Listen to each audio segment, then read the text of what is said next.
नमस्कार शेतकरी मित्रांनो, नमस्कार.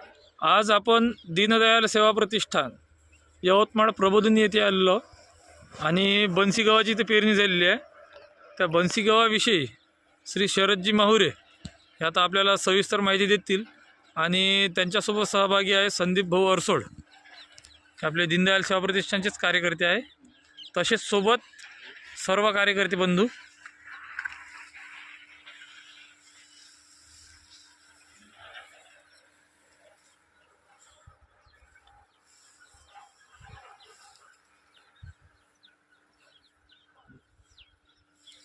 ठीक आहे, करा समोर या, समोर या थोडे. ही जात समजा आपली बन्सी आता ह्या सर्वांनाच माहीत आहे. आता एवढ्या क्षेत्रात त्याच्यात बियाणं किती पडली? एकूण मोजून हे 1 एकराचं क्षेत्र आहे आणि 3 नोव्हेंबर 2025 या दिवशी या क्षेत्रात 7 किलो बियाण्याची 2 फुटाच्या अंतराने 2 तासातलं 2 फूट अंतर म्हणजे 2 तासातलं अंतर, 2 ओळीतलं अंतर 2 फूट आणि 2 रोपातलं अंतर 6 इंच याप्रमाणे आपण जो मॅन्युअली पेरणी यंत्र आहे त्या पेरणी यंत्राच्या सहाय्याने टोकन पद्धतीने आपण याची लागवड केली. आतापर्यंत याला पाणी किती झालं? आतापर्यंत याला 4 पाणी झालेले आहे.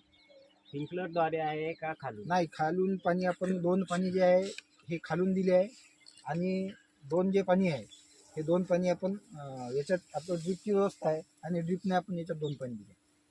त्याच्यानंतर आता याला डवरणी वगैरे झाली आहे का? 2 डवरणीचे पाळ्या आपण याला दिल्या आणि एक जे आहे तर डवऱ्याला दोरी बांधून त्यांचे साऱ्या पडून घेतल्या. याच्यामध्ये मग तुम्ही निविष्ठा काय काय वापरले? याच्यात फक्त बायोरिच आणि एक वेळा अल्ट्रासी अशा 2 आपल्या निविष्ठा झालेल्या. काही ड्रिचिंग वगैरे?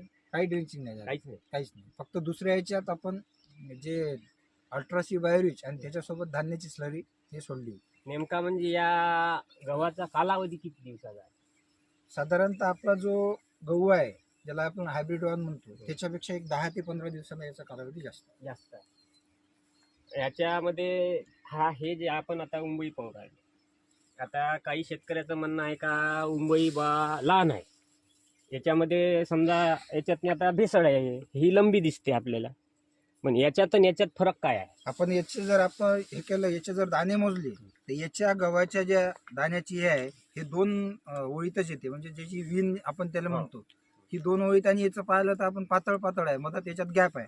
आणि याचं जर हे केलं तर हे 4 याची विण आहे आणि विण हे एकदम घट्ट आहे. बरोबर.